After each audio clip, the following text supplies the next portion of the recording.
ಹುಟ್ಟಿದ ಮನುಷ್ಯ ಒಂದಲ್ಲ ಒಂದು ದಿನ ಸಾಯಲೇಬೇಕು. ವ್ಲಾಡಿಮಿರ್ ಪುಟಿನ್ ಈ ಮಾತನ್ನ ಸುಳ್ಳಾಗಿಸೋದಕ್ಕೆ ಹೊರಟಿದ್ದಾರೆ. ರಷ್ಯಾದ ಜನರು ಆಯಸ್ಸನ್ನ 86 ವರ್ಷಗಳವರೆಗೆ ಹೆಚ್ಚಿಸಬೇಕು ಅಂತ ಪುಟಿನ್ ಅವರು ಹೇಳ್ತಾರೆ. ಇನ್ನು ಪುರಾಣಗಳಲ್ಲಿ ಆಯಸ್ಸನ್ನ ಹೆಚ್ಚಿಸಿಕೊಂಡಿರುವವರ ಬಗ್ಗೆ ಉಲ್ಲೇಖಗಳು ಕೂಡ ಇದೆ. ಈ ಯೋಜನೆಗಾಗಿ ಸ್ಟೇಟ್ ಫಂಡ್ ಗಳನ್ನ ಇನ್ವೆಸ್ಟ್ ಮಾಡೋದಕ್ಕೆ ಕೂಡ ಪುಟಿನ್ ಅವರು ಸಿದ್ಧರಾಗಿದ್ದಾರೆ. ಪುಟಿನ್ ಅವರ ಪ್ರಕೃತಿ ವಿರೋಧವಾಗಿರುವಂತಹ ಈ ಯೋಜನೆ ಸಫಲವಾಗುತ್ತಾ ಅನ್ನೋದನ್ನ ಕಾದು ನೋಡೋಣ. ನಮಸ್ಕಾರ. ಹುಟ್ಟಿದ ಜೀವಿ ಸಾಯಲೇಬೇಕು ಅನ್ನುವಂತಹ ನಿಯಮವೊಂದಿದೆ. ಆದ್ರೆ ರಷ್ಯಾದ ಅಧ್ಯಕ್ಷ ವ್ಲಾಡಿಮಿರ್ ಪುಟಿನ್ ಈ ಮಾತನ್ನ ಸುಳ್ಳಾಗಿಸೋದಕ್ಕೆ ಹೊರಟಿದ್ದಾರೆ. ರಷ್ಯಾದ ಅಧ್ಯಕ್ಷನಾಗಿದ್ದುಕೊಂಡೇ ತನ್ನ ದೇಶದ ಜನರ ಜೀವಿತಾವಧಿಯನ್ನ ವಿಸ್ತರಿಸಲು ಬೇಕಾದಂತಹ ಎಲ್ಲಾ ಸಂಶೋಧನೆಗಳನ್ನ ಮಾಡಿ ಅಂತ ಸೈಂಟಿಸ್ಟ್ಗಳಿಗೆ ಈಗಾಗಲೇ ಮಾಹಿತಿಯನ್ನ ಕೂಡ ನೀಡಿದ್ದಾರೆ. ರಷ್ಯಾದಲ್ಲಿ ಮೆಡೂಸಾ ಅನ್ನುವಂತಹ ಒಂದು ಮ್ಯಾಗಝಿನ್ ಇದೆ. ಈ ಮ್ಯಾಗಝಿನ್ ಅನ್ನ ಗವರ್ನಮೆಂಟ್ ಯಾವುದೇ ಕಾರಣಕ್ಕೂ ಕಂಟ್ರೋಲ್ ಮಾಡಲ್ಲ. ಹಾಗಾಗಿ ಈ ಮ್ಯಾಗಝಿನ್ ಗವರ್ನಮೆಂಟ್ ಗಳ ಎಲ್ಲಾ ಸೀಕ್ರೆಟ್ಸ್ ಗಳನ್ನ ಕೂಡ ರಿವೀಲ್ ಮಾಡುತ್ತೆ. ಈ ಮ್ಯಾಗಝಿನ್ ನಲ್ಲಿ ಜೂನ್ 2024ರಂದು ಒಂದು ಆರ್ಟಿಕಲ್ ಕೂಡ ಪ್ರಕಟ ಆಗಿರುತ್ತೆ. ಈ ಆರ್ಟಿಕಲ್ ನಲ್ಲಿ ರಷ್ಯಾದ ಮಿನಿಸ್ಟ್ರಿ ಆಫ್ ಹೆಲ್ತ್ ಡಿಪಾರ್ಟ್ಮೆಂಟ್ ರಷ್ಯಾದ ಸೈಂಟಿಸ್ಟ್ ಗಳಿಗೆ ಸೀಕ್ರೆಟ್ ಆಗಿ ಒಂದು ನೋಟಿಸ್ ಅನ್ನ ಕಳುಹಿಸಿರ್ತಾರೆ. ಈ ನೋಟಿಸ್ ನಲ್ಲಿ ರಷ್ಯಾದ ಜನರ ಜೀವಿತಾವಧಿಯನ್ನ ಹೆಚ್ಚಿಸಬೇಕು ಅನ್ನುವಂತಹ ಮಾಹಿತಿಗಳನ್ನ ಕೂಡ ಬರೆದಿರ್ತಾರೆ. ಈ ಮ್ಯಾಗಝಿನ್ ನಲ್ಲಿ ಜೂನ್ 2024ರಂದು ಒಂದು ಆರ್ಟಿಕಲ್ ಪ್ರಕಟ ಆಗುತ್ತೆ. ಈ ಆರ್ಟಿಕಲ್ ನಲ್ಲಿ ಏನ್ ಬರೆದಿರ್ತಾರೆ ಅಂದ್ರೆ, ರಷ್ಯಾದ ಮಿನಿಸ್ಟ್ರಿ ಆಫ್ ಹೆಲ್ತ್ ಡಿಪಾರ್ಟ್ಮೆಂಟ್ ತನ್ನ ಸೈಂಟಿಸ್ಟ್ ಗಳಿಗೆ ಒಂದು ನೋಟಿಸ್ ಅನ್ನ ಕೂಡ ಕಳುಹಿಸಿರ್ತಾರೆ ಅಂತ ಈ ಮ್ಯಾಗಝಿನ್ ನಲ್ಲಿ ಪ್ರಕಟ ಆಗಿರುತ್ತೆ. ಈ ನೋಟಿಸ್ ನಲ್ಲಿ ಒಟ್ಟು 4 ಪ್ರಾಬ್ಲಮ್ಸ್ ಗಳಿಗೆ ಸೊಲ್ಯೂಷನ್ ಗಳನ್ನ ಹುಡುಕಬೇಕು ಅಂತ ಸೈಂಟಿಸ್ಟ್ ಗಳಿಗೆ ನಿರ್ದೇಶನವನ್ನ ನೀಡಿರ್ತಾರೆ ಅನ್ನೋದ್ರ ಬಗ್ಗೆ ಮಾಹಿತಿಯನ್ನ ಪ್ರಕಟಿಸಿರುತ್ತೆ. ಈ 4 ಸಮಸ್ಯೆಗಳಿಗೆ ಪರಿಹಾರವನ್ನ ಕಂಡುಕೊಂಡ್ರೆ ಒಬ್ಬ ಮನುಷ್ಯ ತನ್ನ ಜೀವಿತಾವಧಿಯನ್ನ ಅಂದ್ರೆ ತನ್ನ ಆಯಸ್ಸನ್ನ ಹೆಚ್ಚಿಸಬಹುದು ಅಂತ ಈ ಆರ್ಟಿಕಲ್ ಅಲ್ಲಿ ಪ್ರಕಟವಾಗಿರುತ್ತೆ. ಆದ್ರೆ ಈ ರೀತಿಯಾಗಿ ರಷ್ಯಾ ಗವರ್ನಮೆಂಟ್ ಯಾಕೆ ಮಾಡಬೇಕು? ರಷ್ಯಾದ ಅಧ್ಯಕ್ಷ ಪುಟಿನ್ನ ಆಯಸ್ಸನ್ನ ಹೆಚ್ಚಿಸಿಕೊಳ್ಳೋದಕ್ಕ ಅಥವಾ ರಷ್ಯಾದ ಜನರ ಆಯಸ್ಸನ್ನ ಹೆಚ್ಚಿಸೋದಕ್ಕ ಅನ್ನುವಂಥ ಪ್ರಶ್ನೆ ಜನರನ್ನ ಕಾಡ್ತಾ ಇದೆ. ರಷ್ಯಾದ ಆರೋಗ್ಯ ಸಚಿವಾಲಯ 2030ರ ವೇಳೆಗೆ 1,17,000 ಜನರನ್ನ ಉಳಿಸುವ ಅಂದ್ರೆ ಇಷ್ಟು ಜನರ ಸಾವನ್ನ ಮುಂದೂಡುವ ಗುರಿಯನ್ನ ಹೊಂದಿದೆ. ಇತಿಹಾಸವನ್ನೊಮ್ಮೆ ಕೆದಕಿ ನೋಡಿದ್ರೆ ಆಯಸ್ಸನ್ನ ಹೆಚ್ಚಿಸಿಕೊಳ್ಳಲು ಅನೇಕರು ಹಲವಾರು ಪ್ರಯತ್ನಗಳನ್ನ ಪಟ್ಟಿದ್ದಾರೆ. ಭಾರತೀಯರು ಯೋಗವನ್ನ ಆಯುರ್ವೇದವನ್ನ ನಂಬಿದ್ರೆ, ಇನ್ನು ಈಜಿಪ್ಟಿಯನ್ನರು ಬೆಳ್ಳುಳ್ಳಿಯನ್ನ ಅತಿಯಾಗಿ ಸೇವಿಸಿದ್ರೆ ಆಯಸ್ಸನ್ನ ಹೆಚ್ಚಿಸಬಹುದು ಅಂತ ನಂಬಿದ್ರು. ಇನ್ನು ಮಹಾಭಾರತದಲ್ಲಿ ಭೀಷ್ಮನ ಬಗ್ಗೆ ನಾವು ಕೇಳಿರಬಹುದು.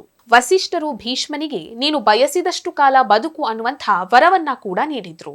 ಭೀಷ್ಮನು ಇಚ್ಛಾಮರಣಿ ಅಂದ್ರೆ ತಾನು ಯಾವಾಗ ಸಾಯ್ಬೇಕು ಅನ್ನುವಂಥದ್ದನ್ನ ಭೀಷ್ಮನೇ ನಿರ್ಧರಿಸುವಂತಹ ಒಂದು ವರ ಕೂಡ ಭೀಷ್ಮನಿಗಿತ್ತು.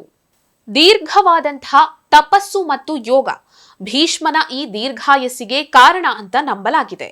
ಇನ್ನು ಪುರಾಣಗಳಲ್ಲಿ ತಮ್ಮ ಜೀವಿತಾವಧಿಯನ್ನ ಅಂದ್ರೆ ಆಯಸ್ಸನ್ನ ಹೆಚ್ಚಿಸಿಕೊಂಡಿರುವವರ ಬಗ್ಗೆ ಉಲ್ಲೇಖಗಳು ಕೂಡ ಇದೆ. ವಿಶ್ವಾಮಿತ್ರನ ಜೀವಿತಾವಧಿಯನ್ನ ಬ್ರಹ್ಮನು 7,000 ವರ್ಷಗಳ ಕಾಲ ವಿಸ್ತರಿಸ್ತಾನೆ. ಮಾರ್ಕಾಂಡೇಯನ ಜೀವಿತಾವಧಿಯನ್ನ ಶಿವನು 7,000 ವರ್ಷಗಳ ಕಾಲ ವಿಸ್ತರಿಸ್ತಾನೆ. ಇನ್ನು ನಾರದನ ಜೀವಿತಾವಧಿಯನ್ನ ಬ್ರಹ್ಮನು 4,000 ವರ್ಷಗಳ ಕಾಲ ವಿಸ್ತರಿಸ್ತಾನೆ ಅನ್ನುವಂತಹ ಮಾಹಿತಿಗಳು ಕೂಡ ನಮ್ಮ ಪುರಾಣದಲ್ಲಿ ಇದೆ.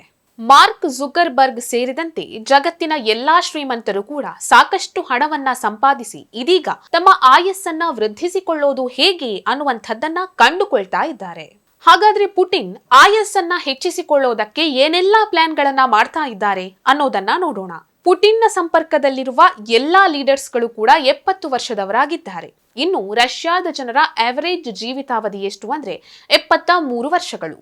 ಇದೀಗ ರಷ್ಯಾದ ಪ್ರೆಸಿಡೆಂಟ್ ಪುಟಿನ್ ಅವರ ವಯಸ್ಸು 71 ವರ್ಷ. The federal state statistics service ಇದರ ಲೆಕ್ಕಾಚಾರದ ಪ್ರಕಾರ ರಷ್ಯಾದ ಜನರ ಸರಾಸರಿ ಜೀವಿತಾವಧಿ 73 ವರ್ಷಗಳು. ಇದೀಗ ರಷ್ಯಾದ ಅಧ್ಯಕ್ಷ ಪುಟಿನ್ನ ವಯಸ್ಸು 71 ವರ್ಷ ಅಂತ ಈ ಸಂಸ್ಥೆ ತಿಳಿಸಿದೆ. ರೀಸೆಂಟ್ ಆಗಿ ಎಲೆಕ್ಷನ್ ಗೆದ್ದ ಪುಟಿನ್ ರಷ್ಯಾದ ಜನರ ಸಾವಿನ ಪ್ರಮಾಣವನ್ನ ಕಡಿಮೆಗೊಳಿಸುವುದೇ ನನ್ನ ದೊಡ್ಡ ಗುರಿ ಅಂತ ಸಾರ್ವಜನಿಕವಾಗಿ ಘೋಷಿಸಿದ್ರು. 2030ರ ಹೊತ್ತಿಗೆ ರಷ್ಯಾದ ಜನರು ತಮ್ಮ ಆಯಸ್ಸನ್ನ 78 ವರ್ಷಗಳ ಕಾಲ ಹೆಚ್ಚಿಸಬೇಕು. 2036ರ ಹೊತ್ತಿಗೆ ರಷ್ಯಾದ ಜನರು ತಮ್ಮ ಆಯಸ್ಸನ್ನ 86 ವರ್ಷಗಳವರೆಗೆ ಹೆಚ್ಚಿಸಬೇಕು ಅಂತ ರಷ್ಯಾದ ಅಧ್ಯಕ್ಷ ಪುಟಿನ್ ಅವರು ಹೇಳ್ತಾರೆ. ಈ ಬಗ್ಗೆ ರಷ್ಯಾದ ಜನರಿಗೆ ಸೀಕ್ರೆಟ್ ಆಗಿ ಒಂದು ನೋಟಿಸ್ ಅನ್ನ ಕೂಡ ತಲುಪಿಸ್ತಾರೆ. ಹಾಗಾದ್ರೆ ಪುಟಿನ್ ಸೈಂಟಿಸ್ಟ್ಗಳ ಮುಂದಿಟ್ಟ 4 ಸವಾಲುಗಳೇನು ನೋಡೋಣ. ಮೊದಲನೇದಾಗಿ ಕಾಗ್ನಿಟಿವ್ ಅಂಡ್ ಸೆನ್ಸರಿ ಡಿಕ್ಲೈನ್. ಈ ಬಗ್ಗೆ ತಮ್ಮ ಬಳಿ ಏನಾದರೂ ಸೊಲ್ಯೂಷನ್ ಇದ್ರೆ ಗವರ್ನಮೆಂಟ್ಗೆ ತಿಳಿಸಿ ಅಂತ ರಷ್ಯಾದ ಸೈಂಟಿಸ್ಟ್ಗಳಿಗೆ ಪುಟಿನ್ ಅವರು ನಿರ್ದೇಶನವನ್ನ ನೀಡಿದ್ದಾರೆ. ಕಾಗ್ನಿಟಿವ್ ಅಂಡ್ ಸೆನ್ಸರಿ ಡಿಕ್ಲೈನ್ ಅಂದ್ರೆ ಮೆಮೊರಿ ಲಾಸ್ ಎಂದರ್ಥ. ಸಾಮಾನ್ಯವಾಗಿ ವಯಸ್ಸಾದವರು ಒಂದು ವಸ್ತುವನ್ನ ಇಟ್ರೆ ಅದೆಲ್ಲಿ ಇಟ್ವಿ ಅಂತ ಅವರಿಗೆ ನೆನಪಾಗೋದು ತುಂಬಾ ಕಷ್ಟ. ಎರಡನೆಯದಾಗಿ ಇಮ್ಯೂನ್ ಸಿಸ್ಟಮ್ನ ಬಗ್ಗೆ ಮಾಹಿತಿಯನ್ನ ನೀಡಲು ಸೈಂಟಿಸ್ಟ್ಗಳಿಗೆ ಸೂಚಿಸಿದ್ದಾರೆ.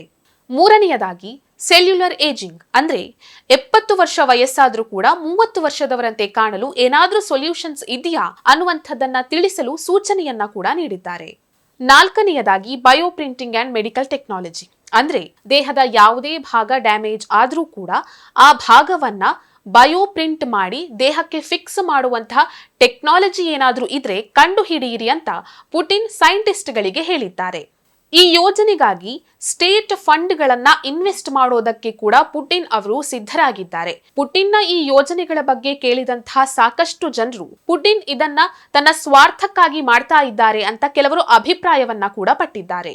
ಇನ್ನೂ ಕೆಲವರು ಜಗತ್ತಿನಲ್ಲೇ ದೊಡ್ಡ ಕಂಟ್ರಿಯಾದ ರಷ್ಯಾ ಜನಸಂಖ್ಯೆಯಲ್ಲಿ ಹಿಂದುಳಿದಿದೆ, ಹಾಗಾಗಿ ದೇಶದ ಜನಸಂಖ್ಯೆಯನ್ನ ಹೆಚ್ಚಿಸೋದಕ್ಕಾಗಿ ಪುಟಿನ್ ಈ ರೀತಿಯಾಗಿ ಮಾಡ್ತಾ ಇದ್ದಾರೆ ಅಂತ ಅಭಿಪ್ರಾಯವನ್ನ ಕೂಡ ಪಟ್ಟಿದ್ದಾರೆ. ಅದೇನೇ ಇರ್ಲಿ, ಹುಟ್ಟಿದ ಮನುಷ್ಯ ಒಂದಲ್ಲ ಒಂದು ದಿನ ಸಾಯಲೇಬೇಕು. ನಮ್ಮ ಸಾವನ್ನ ನಾವೇ ನಿರ್ಧಾರ ಮಾಡೋದಕ್ಕೆ ಆಗಲ್ಲ. ವಿಜ್ಞಾನ ಎಷ್ಟೇ ಮುಂದುವರಿದ್ರೂ ಕೂಡ ಸಾವಿನಿಂದ ತಪ್ಪಿಸಿಕೊಳ್ಳೋದಕ್ಕೆ ಆಗಲ್ಲ.